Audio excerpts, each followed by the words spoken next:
C'est le cœur de l'un des plus grands centres logistiques de la Poste. À Dayan, tous les jours, des centaines de milliers de colis déferlent sur les bandes de tri. Chaque envoi est scanné, puis dirigé vers les quais où les facteurs remplissent leurs fourgonnettes. Parmi eux, il y a Loïc.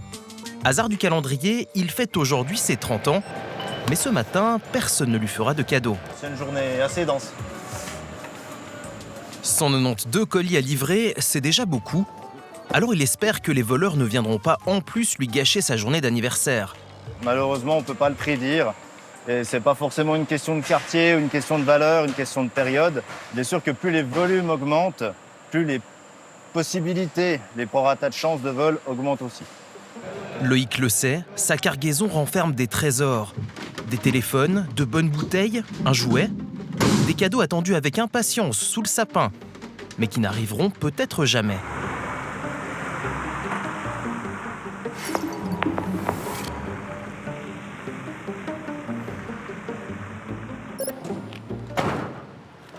Depuis 4 ans, ce jeune facteur livre le Nord vaudois. Premier arrêt ce matin, Yverdon. Pour éviter les vols, Loïc privilégie quand il le peut les remises en main propre. Bonjour. Bonjour. C'est la Poste. J'ai un gros colis pour vous. Magnifique. Et quand le destinataire est absent, le livreur peut déposer l'envoi dans un endroit qu'il considère comme sûr. Il n'y a pas de prestation ni signature ou de demande spécifique. Donc en l'absence du client, je peux techniquement déposer à sa porte. Et s'il a un voisin mal intentionné, là, il peut se servir. Malheureusement, oui. Après, la Poste ne pourra pas courir après tout le monde non plus, même si c'est bien dommage. Mais techniquement, ici dans ce bâtiment en tout cas, c'est très très rare. Il n'y a jamais eu le cas ici même. Jamais? Vraiment? Un habitant l'interpelle. Je voulais justement vous en parler. J'ai l'application. Ah bah magnifique. Et puis, j'ai jamais reçu un colis. Il a été livré il y a 3 semaines de ça. C'est diesel, jeans à 400 balles.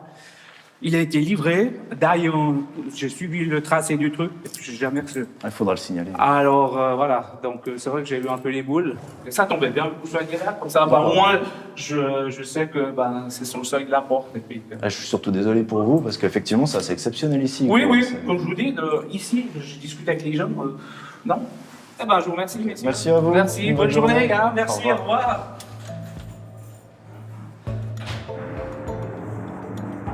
Des vols, il y en a partout, mais surtout dans les grandes agglomérations.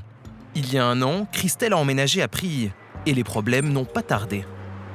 C'était au mois d'août cet été, j'avais commandé un appareil photo instantané sur un site en ligne d'électronique. Et puis j'ai reçu la notification de DPD qui me disait que le colis avait bien été livré. Donc en rentrant du travail le soir, je suis arrivée à ma boîte aux lettres et en fait elle était vide. Les boîtes aux lettres de son immeuble donnent directement sur le trottoir. Le champ des suspects est donc infini. Et ce n'est pas cette caméra de surveillance qui l'aidera. J'ai déposé plainte, la police m'a contactée justement pour savoir quelles étaient les images exploitables, puisque j'avais précisé qu'il y avait des images. Et ça, c'était avant de contacter la gérance pour me rendre compte que la caméra était fictive. Donc la police m'a dit que malheureusement, dans cette situation, elle pouvait rien faire. Christelle et son compagnon ont toujours commandé en ligne sans problème. Mais quelques semaines après ce premier vol, un nouveau colis disparaît. Je me suis fait voler des lentilles de contact pour une valeur de plus de 200 francs. Donc j'ai reçu la notification comme quoi ça avait été bien livré. Et le soir, en me rendant à la boîte à lait, il n'y avait rien dedans. Du coup, ça arrive pas qu'aux autres. Mais qui a bien pu vous voler des lentilles de contact? Quel intérêt? Alors, Autant mon colis qui venait d'une enseigne électronique, je peux entendre, comprendre la façon de penser des voleurs. Mais effectivement, des lentilles de contact, voilà quoi. Finalement, qu'est-ce qu'ils en ont fait? Certainement rien. Il y a peut-être un marché noir de lentilles de contact, je ne sais pas. Mais c'est vrai que c'est d'autant plus embêtant quand c'est un objet de nécessité comme ça, quoi. Finalement, après avoir longuement insisté, Valentin recevra gratuitement un nouveau carton de lentilles. Quant à Christelle, elle ne verra jamais la couleur de son appareil photo et ne sera pas remboursée.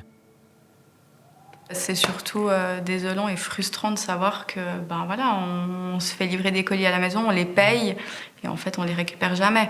Donc c'est pas tellement le montant le problème parce que pour ma part c'était pas un montant trop important, mais c'est vraiment le principe. C'est le principe quoi, se faire piquer des choses qui nous appartiennent. L'année dernière, en Suisse romande, 2500 vols de colis ont été dénoncés à la police. Dans le canton de Vaud, les cas ont doublé en un an. À Genève, Fribourg, Neuchâtel et Berne, la hausse va de 30 à 50%. Enfin, les chiffres sont restés stables en Valais et dans le Jura. Dis-moi Pascal, pour ces vols de colis dans la région, on a du nouveau? Pas autrement, on n'a pas plus de cas que ceux qui sont signalés par téléphone. Pour certains, on prend des plaintes. Après, il y en a certains qui sont signalés via les réseaux sociaux. Et pour cela, on n'est pas forcément informé, nous, la police. Qui sont ces auteurs? Ça peut être un voisin de palier, ça peut être un habitant du quartier, ça peut être une personne de passage, ça peut être une personne de nationalité suisse comme étrangère. C'est très difficile de mettre un spectre spécifique sur une catégorie de personnes. Des réseaux aussi, peut-être? Probablement des réseaux qui visent à obtenir tel ou tel type de matériel. On peut parler de matériel informatique, on peut parler de matériel téléphonique également, sachant que tous ces colis, maintenant, ils comportent du matériel de valeur qui est simplement placé dans des cartons et placé devant des boîtes aux lettres. Les policiers l'admettent, ces vols ne sont pas leur priorité. Alors la plupart de ces affaires ne sont jamais élucidées. Bonjour monsieur, je suis dans le quartier aujourd'hui là, parce qu'il y a des vols de colis. Vous habitez ici vous-même? Oui, j'habite juste là. D'accord. Si le sergent Sébastien Jacquier est à Cossonay ce matin, ce n'est pas pour enquêter, mais pour alerter. Non. Vous avez entendu d'autres personnes qui auraient été... Je crois que j'ai entendu qui sont pleins. Mais... Son message, ne jamais laisser un colis sans surveillance, surtout ici, où les vols empoisonnent la vie du quartier. Ces dernières semaines, il y a justement eu tout à coup, 4-5 colis qui ont disparu en quelques jours au final. Des fois, c'est pas de bol parce que c'est la même personne qui reçoit plusieurs choses le même jour ou la même semaine, et puis il y a tout qui disparaît. Ouais, dès qu'on reçoit une notification comme quoi le colis est arrivé, on essaye d'aller vite le chercher en fait. Ouais. Sinon, c'est la boule au ventre. Il y a un peu de ça. C'est vrai. L'idéal, ce serait de choper la personne sur le fait. Ouais. Après, on pensait aussi, pourquoi pas, mettre vous savez, ces GPS qu'on peut retracer et faire un faux colis, puis après retrouver la personne comme ça. Ouais. Des choses comme ça. Ouais, d'accord. Faire justice nous-mêmes. Ouais. mais voilà, ouais, effectivement. Mais c'est vrai que on a un peu démunis en fait. Le premier conseil, c'est vraiment réceptionner ce colis en main propre, ou un proche ou un voisin, même sur le lieu de travail par exemple, si l'employeur est d'accord. Les systèmes automatisés, deuxième conseil. Le troisième, je dirais, c'est ces points relais. Ça devient vraiment à la mode. Les commerçants deviennent partenaires de la Poste ou d'autres sociétés de livraison. Et puis éventuellement, on peut aussi admettre la pose d'une caméra de surveillance pour dissuader les auteurs. On retrouve Loïc au volant de sa camionnette jaune. Depuis quelque temps, le risque de vol alourdit son travail. Vous verrouillez toujours? Toujours. Pourquoi? Systématiquement. Déjà, le client peut se faire voler son colis à la porte peut-être, mais nous aussi on peut se faire voler dans le bus ou autre. Ça vous est arrivé?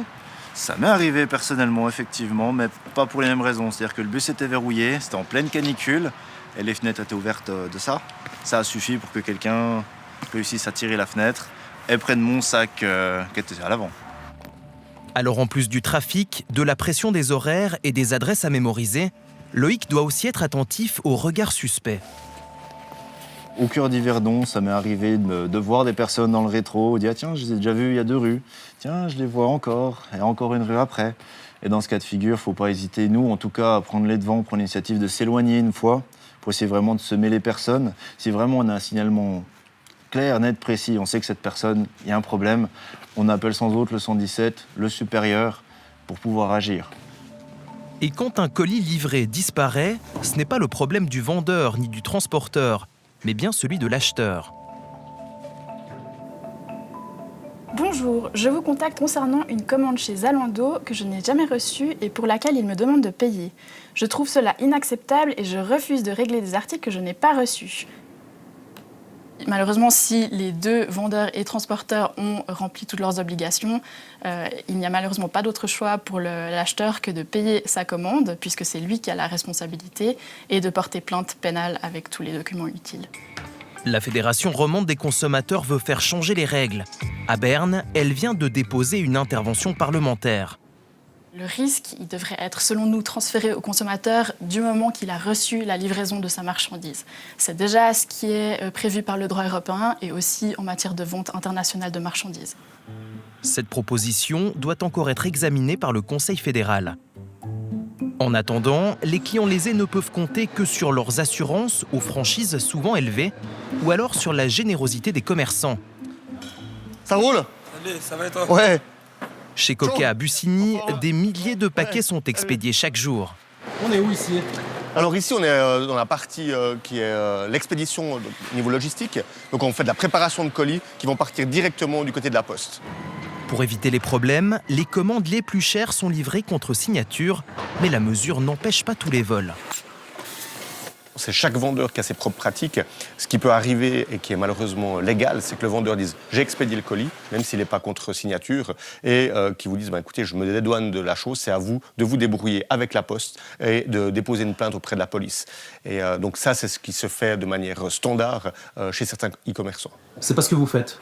Alors, chez Coca, on ne fait pas du tout comme ça. Ce que nous, on fait, c'est d'abord, on essaie d'enquêter avec la Poste. Si on se rend compte que manifestement, il y a vraiment eu un vol, on entre en matière, soit en remboursant le colis, soit en renvoyant une deuxième fois l'article. Et ça vaut charge? Alors ça, c'est 100% à la charge de l'e-commerçant, oui. Alors c'est clair que c'est jamais une position qui est facile parce que nous on part du principe que chez nous les clients sont de bonne foi. C'est une évidence que je veux dire il y a des réels vols et que c'est pas selon moi en tout cas une idée du client de vouloir profiter de quelque chose. En cette période où les cadeaux voyagent, mieux vaut donc ne pas rater le facteur. Chaque année, plus de 200 millions de colis sont transportés en Suisse. Autant de cibles potentielles pour les malfaiteurs qui, comme les livreurs, redoublent d'efforts à l'approche des fêtes.